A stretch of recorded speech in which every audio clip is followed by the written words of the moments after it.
오늘 우리가 읽은 성경 말씀은 이 가스펠송에도 있는 찬송 구절입니다. 감사로 제사를 드리는 자가 하나님을 영화롭게 하나니 그의 행위를 옳게 하는 자에게 하나님의 구원을 보이시리라. 감사를 드려라, 이렇게 하는 찬송입니다. 참 많이 불렀습니다. 그때마다 감사로 하나님 앞에 제사를 드릴 때 하나님을 영화롭게 하는 것이다 라는 이 말씀이 마음속에 늘 살았습니다. 그런데 이 말씀은 시편 50편의 제일 마지막 결론에 해당하는 말씀입니다. 시편 50편은 하나님의 재판정을 묘사하고 있습니다. 1절 말씀을 보면 하나님께서 천하 만민을 하나님 앞에 소집하고 계십니다.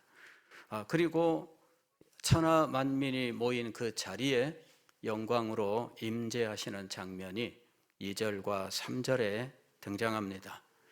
그리고 4절에 이렇게 재판정을 소집한 하나님의 목적이 기록되어 있습니다. 4절 말씀을 보면은 하나님이 자기 백성을 판결하시려고, 즉 재판을 위하여, 자기 백성에 대한 재판을 위하여 천하 만민을 소집한 거예요. 천하 만민은 이 재판정을 보고 증인이 되기 위하여 부름을 받은 겁니다. 재판정에서 하나님의 판단의 대상이 되는 사람들은 하나님의 백성입니다. 지금 5절 말씀을 보면은 선고를 위하여 하나님께서 그 백성을 모으셨습니다. 이르시되 나의 성도들을 내 앞에 모으라. 하나님의 백성은 어떤 존재인가, 그 정체를 말씀하고 있는데 그들은 제사로 나와 언약한 이들이니라 그랬습니다. 제사로 나와 언약한 이들이니라. 하나님께서 이스라엘 백성들을 애굽 땅에서 구원해 내셨고 그들을 시내산에서 만나셨습니다. 그리고 그들과 언약을 맺으셨는데 너희가 내 말을 듣고 순종하면 너희는 내 백성이 되고 나는 너희의 하나님이 될 것이다. 이렇게 언약을 맺으신 겁니다. 그리고 모세를 통하여 이스라엘 백성들에게 말씀을 주셨는데 그 말씀의 가장 처음에 나오는 것은 제사예요. 하나님 앞에 제사를 어떻게 드릴 것인가? 이 제사를 통하여 하나님의 백성 되는 이 언약을 세워 놓으신 거죠. 그리고 제사를 드리는 백성들이 제사에 합당한 삶을 살도록 하나님께서는 공동체의 삶에 대한 교훈을 주셨던 겁니다. 하나님 앞에 제사를 드리는 사람은 그 제사에 합당한 삶의 열매를 맺음으로 이 제사를 하나님 앞에 드려야 하는 것입니다. 그런데 하나님 앞에 합당한 삶의 열매가 없이 제사 행위만 한다면 그것은 올바른 것이 아닙니다. 오늘 하나님께서 8절 말씀을 보면 하나님의 심판의 선고가 있습니다. 내가 너희를 책망하는 이유는 다른 것이 아니다, 이렇게 말씀하십니다. 너는 내 재물 때문에 너를 책망하지는 아니하리니. 재물 때문에 책망하지 않는다. 왜냐하면 네 번제가 항상 내 앞에 있음이로다. 재물은 열심히 챙겼다는 거예요. 문제는 재물만 챙긴 것이었습니다. 그들은 하나님 앞에 재물은 챙겼으나 재물에 합당한 삶의 열매가 없었습니다. 9절 말씀 보면 내가 네 집에서 수소나 네 우리에서 순념소를 가져가지 아니하리니. 재물을 문제 삼는 게 아닙니다. 왜냐하면 이는 살림의 짐승들과 무산의 가축이 다 내 것이며 산의 모든 새들도 내가 아는 것이며 들의 짐승도 내 것임이로다. 여기 내가 아는 것이다 라는 것은 하나님의 소유라는 말이에요. 소유에 대해서는 우리들이 분명히 기억을 하잖아요. 어디 가서 짐승들이 섞여도 이건 내 거야. 사람들이 다 구별합니다. 왜? 자기 거를 알아요. 자기 것을 안다. 이거는 내 소유다. 이런 말입니다. 이 세상에 있는 모든 짐승들이 다 하나님의 소유입니다. 그런데 하물며 너희들이 가지고 있는 몇 마리 안 되는 그 양과 염소를 하나님께서 탐하셔서 제사를 드리라고 했느냐? 아니다, 그 얘기입니다.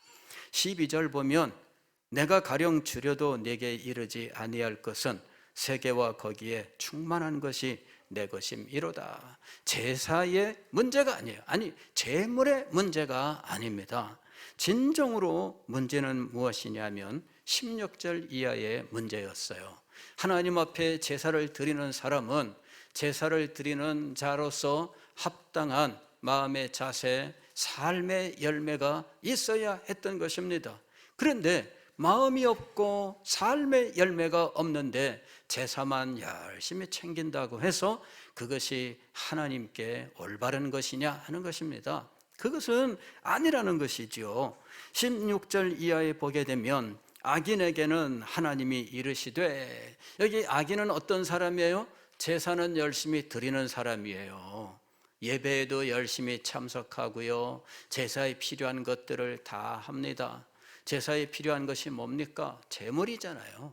하나님 앞에 찬송도 드리고 또 하나님 앞에 제물도 드립니다. 그러나 악인이라고 평가를 받습니다. 왜냐하면 하나님의 말씀을 순종하는 삶의 열매가 없기 때문이에요. 네가 어찌하여 내 율례를 전하며 내 언약을 네 입에 두느냐? 네가 교훈을 미워하고 내 말을 네 뒤로 던지며, 하나님의 말씀을 아랑곳하지 않았다는 이야기입니다.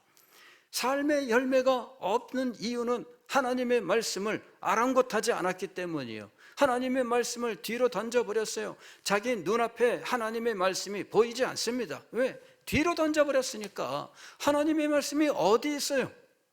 그러면서 하나님의 말씀은 없도다.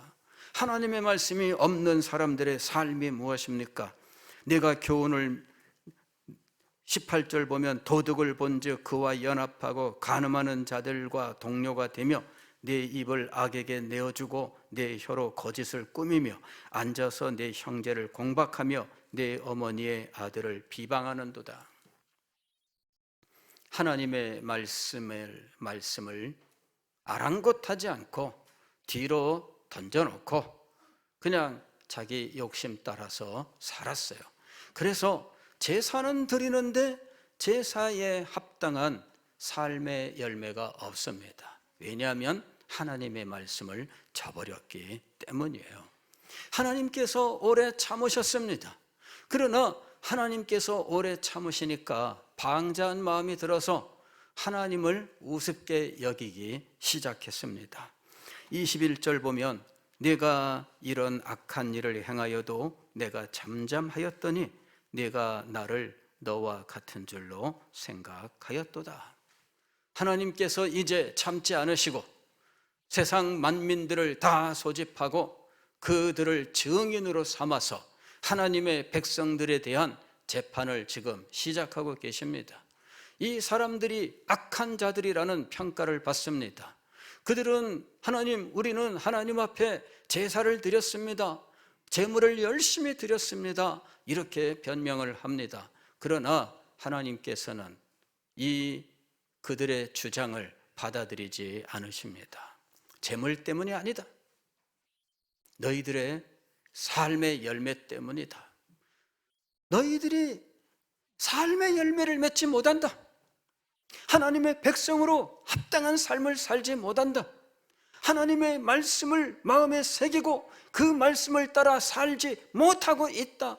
그러면서 그들의 죄책감을 없애기 위하여 제사만 드리고 있는 거예요.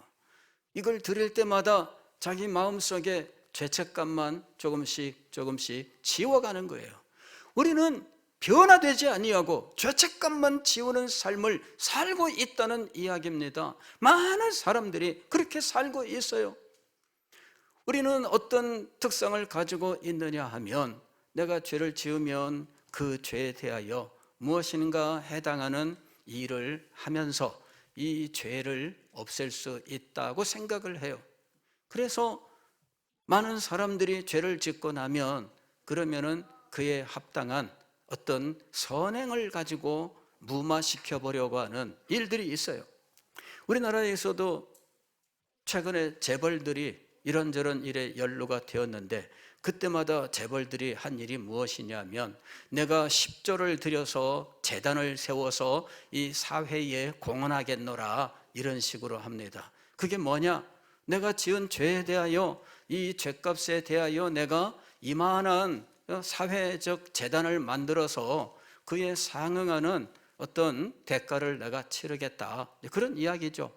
그러니 나를 감옥에는 보내지 마라.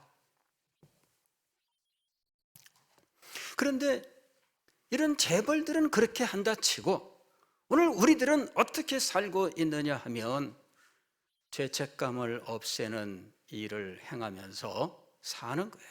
근본적으로 영원히 변하지 않습니다. 근본적으로 삶이 변하지 않았습니다. 그냥 죄책감을 없애는 일만 해요. 많은 사람들이 그렇게 살고 있습니다. 하나님께서는 그들의 그와 같은 모습을 오래 참으셨습니다. 그러나 마침내 하나님께서 천하 만민을 소집하고 그들을 증인으로 삼아서 하나님의 백성들에 대한 재판을 하고 계십니다. 제사의 문제가 아니다. 너희들이 내 말을 진정으로 듣고 순종하느냐, 이 문제였어요. 왜 그들은 하나님의 말씀을 아랑곳하지 않았을까요?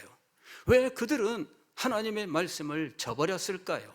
왜 그들은 하나님의 말씀을 뒤로 내어 던져버리고 말았을까요? 하나님께 대한 진정한 깨달음이 없었기 때문이에요. 하나님의 영광이 얼마나 두렵고 떨리는 것인지를 알지 못합니다. 오늘 2절 3절 말씀을 보면 하나님의 영광의 임재의 모습이 나옵니다. 온전히 아름다운 시온에서 하나님이 빛을 비추셨도다. 찬란한 빛이 비추는 가운데 하나님이 오시는 겁니다. 3절, 우리 하나님이 오사 잠잠하지 아니하시니 그 앞에는 삼키는 불이 있고 그 사방에는 광풍이 불리로다. 이 불과 바람이라고 하는 것을 가지고 하나님의 영광이 얼마나 두렵고 떨리는 권능으로 임하고 있는지를 표현하고 있습니다. 불은 삼키는 불이라고 이야기합니다. 이것은 무엇이냐면 불로 모든 것을 태워버리는 걸 말하는 거예요. 불이 임하여 불이 붙으면 다 태워버리는데, 여러분, 자그마한 휴지 불 붙는 거는 아무것도 아니지만, 그러나 큰 건물에서 불이 나면 무서운 거예요. 산불이 나게 되면 여러분 무섭습니다. 예전에 동해안에서 산불이 났는데, 이 산불이 이런 이만큼 폭이 되는 이런 도로도 그냥 불이 휙휙 넘어다녀요. 신기하죠? 거기에 고속도로가 있는데 그 고속도로도 불길이 넘어다녀요. 사람이 그 불을 어찌할 수 있겠습니까? 그래서 이쪽에 불이, 세상에 이런 도로가, 큰 도로가 나 있는데, 아마도 고속도로는 현재 우리 교회 이쪽 좌우편 요 폭에 아마 2배 정도는 되지 않겠어요? 그런데 그런 정도의 도로를 불이 확 넘어서 반대쪽에 불이 붙는 거 있죠. 이래가지고 반대쪽도 다 태웠어요. 그러니 나는 불길에서 떨어져 있다 해가지고 안심할 수 있을까? 그렇지 않습니다. 예, 산불이 나면 그 정도 거리는 그냥 바로 옆이랑 똑같아요. 휙휙 날아다녀요. 지금 미국에는요, 지금 몇십 년 동안 꺼지지 않는 산불이 있어요. 이 산불은요, 꺼지지 않아. 이래가지고 지금 미국이 어떤 나라입니까? 그런데 그 불을 끄지를 못해. 예? 하늘에 올라가서 불을 끄면은 될까? 아닙니다. 하늘에 올라가면 불길이 쫙 올라가고 그 뜨거운 열기에 의해서 이 대류작용이 일어나게 되는데, 헬리콥터들이 그 위를 갈 수가 없어요. 워낙에 지역이 넓으니까 헬리콥터가 진입하면 헬리콥터가 이게 높이 뜨면은 물론 지나갈 수는 있는데 불 끄려면 내려와야 되잖아요. 그러면 불이 있는 곳으로 가까이 내려와야 되는데 이 헬리콥터가 견딜 수가 없어요. 결국은 자연적으로 꺼지기만을 기다려야 되는데 지금 수십 년 동안 불이 안 꺼져요. 계속 돌아다니고 있는 거예요. 신기하죠? 현대 과학의 최첨단을 달리는 미국이 그 산불 하나를 끄지 못한 채 수십 년 동안을 방치하고 있어요. 그런데 하나님의 영광의 불길은 어느 정도일까? 지금 삼키는 불이다 이렇게 이야기하고 있습니다. 그 다음에 광풍이라고 이야기합니다. 사방에서 광풍이 부는데 여러분, 우리는 매년 태풍이 올 때마다 두려워하고 있잖아요. 태풍이 오면 어떤 일이 벌어질까? 금년에도 뭐 엄청난 태풍이 온다 해가지고 걱정을 많이 했습니다. 그런데 다행히 그 정도 예보한 만큼 아니었죠. 그래서 감사했어요. 그때 얼마나 두려워했는지 막 며칠 전부터 교회당 둘러보고 뭐 바람에 날려갈 거 없느냐, 깨질 거 없느냐, 비가 새면 건물에 어떻게 되느냐 뭐 막 살피고 난리를 쳤어요. 그랬는데 다행히도 그냥 멀리 비껴가서 감사했습니다. 여러분, 하나님의 영광은 직접적으로 묘사할 수가 없습니다. 자연계의 인간이 어찌할 수 없는 이 압도적인 이런 현상들을 가지고 하나님의 영광을 표현할 수밖에 없습니다. 그런데 그 하나님의 영광을 알지 못하는 사람들이 있더라 하는 것입니다. 두 번째로는 그 영광의 하나님께서 베푸신 은혜를 깨닫지 못했다라는 것입니다. 그 하나님께서 나 같은 하찮은 자를 기억하시고 나를 사랑하시고 나에게 필요한 모든 것들을 공급해 주셨습니다. 나의 삶, 그것이 뭐 얼마나 대단히 중요하겠습니까? 나한테야 중요할지 모르지만, 그러나 이웃만 가도 나의 삶은 중요한 게 아닌데 그저 1km만 떨어져도 내 삶은 그분들하고 아무 상관이 없는데, 이런 영광의 하나님께서 나의 삶의 세심한 부분까지 모두 사랑하시고 내 삶을 살피고 계시고 지켜주신다는 것입니다. 하나님의 이와 같은 은혜를 깨닫는다면 하나님의 말씀을 감히 뒷전에 던져 놓을 수 있느냐라는 것입니다. 세 번째로는 하나님과 맺은 언약의 참된 의미를 알지 못했습니다. 하나님과 맺은 언약은 하나님의 말씀을 듣고 순종하는 거예요. 그 말씀의 순종이라고 하는 것은 내가 하고 싶은 것만 하는 걸 말하는 게 아닙니다. 내가 힘들고 어려우면 안 해도 되는 것을 의미하지 않아요. 하나님의 말씀의 순종이라고 하는 것은 하나님의 말씀을 절대적으로 순종하는 것을 의미하는 거예요. 내가 좋아하는 것만 행하는 것은 순종이 아닙니다. 내가 할 수 있는 것만 하는 것은 순종이 아닙니다. 그러나 많은 사람들이 그렇게 행하고 있다는 거죠. 하나님의 말씀의 전부가 아니라 그 중에 일부를 순종하고 나는 이것도 순종했습니다, 이것도 순종했습니다 이렇게 말하고 있는 거예요. 그러나 불순종한 것은 말하지 않아요. 하나님의 언약은 말씀에 순종하는 자에게 하나님의 백성됨과 언약의 축복을 주신다는 것입니다. 그런데 하나님의 말씀의 순종이란 하나님의 법의 모든 것에 대한 순종을 의미하는 거죠. 그 중에 일부를 말하는 것이 아닙니다. 법을 어긴다는 말은 법조문이 100개가 있다면 100개를 어겨서 법을 어기는 것이 아니라 그 중에 하나만 어겨도 법을 어긴 것이 되는 거예요. 하나님의 말씀은 법입니다. 하나님의 말씀은 법도입니다. 하나님의 말씀은 규례입니다. 하나님의 말씀은 하나를 어기면 하나님의 말씀을 모두 어기는 것입니다.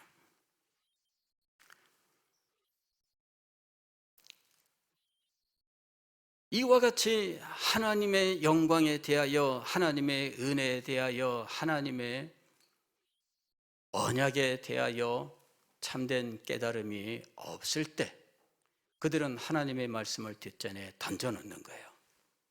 그러면 하나님의 영광에 대한 인식이 없고 하나님의 은혜에 대한 깨달음이 없고 언약의 참된 의미를 바로 이해하지 못한 사람들에게서 찾아볼 수 있는 중요한 특징은 무엇인가?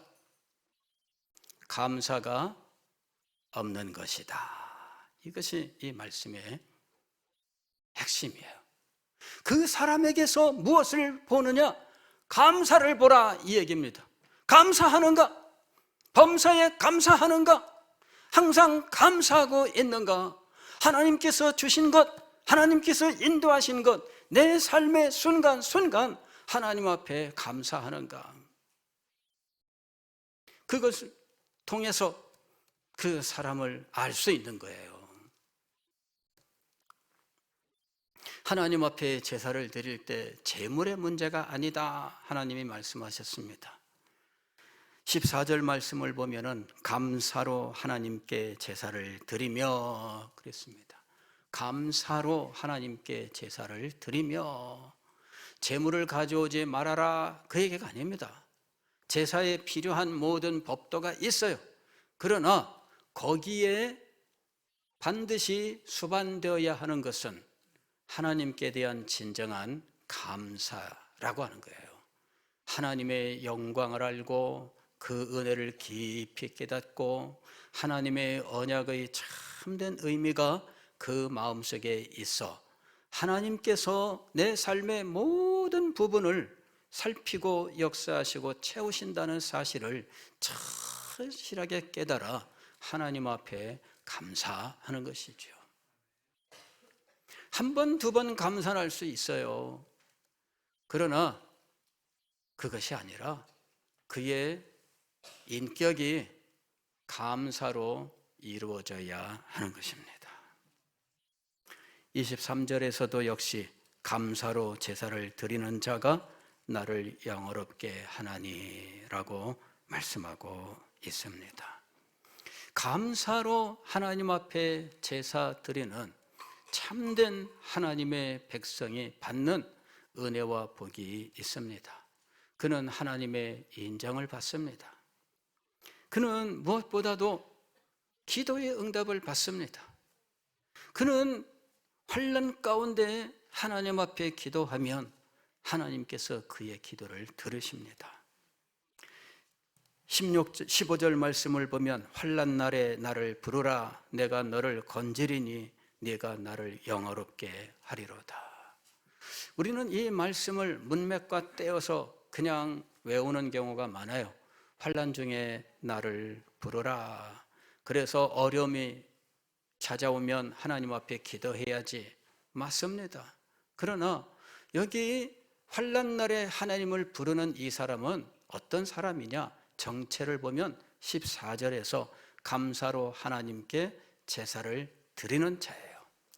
감사로 하나님 앞에 드리는 참된 하나님의 백성이 환난 날에 하나님의 이름을 부르면 하나님께서 그의 기도를 들으시고 그에게 구원의 은총을 베푸시며 그가 기도 응답의 삶을 통하여 하나님을 영화롭게 한다라는 것입니다. 그냥 환난이 왔으니 기도해라가 아닙니다. 감사로 하나님 앞에 제사 드리는 참된 하나님의 백성에게 하나님께 주시는 은혜와 복을 말씀하고 있는 것입니다. 그는 환난 가운데서 건짐을 받습니다. 그는 어려움 중에서 도움을 받습니다. 그는 막혀있는 그 길도 열려 하나님 앞에 나아갈 수 있게 되는 것입니다. 사랑하는 성도 여러분, 오늘 우리가 추수감사절을 맞이해서 그리스도인이 무엇보다 어떤 존재여야 하는지를 다시 한번 깊이 생각할 수 있기를 바랍니다. 그리스도인은 무엇보다도 언약의 백성입니다. 그러나 언약의 백성으로서 그리스도인들은 언제나 하나님 앞에 감사하는 자가 되어야 하는 것입니다. 이것이 옳은 일이며 이것이 마땅한 일인 것입니다. 이렇게 감사하는 자에게 하나님께서 언약의 복을 풍성하게 부어 주실 줄 믿습니다. 기도하겠습니다.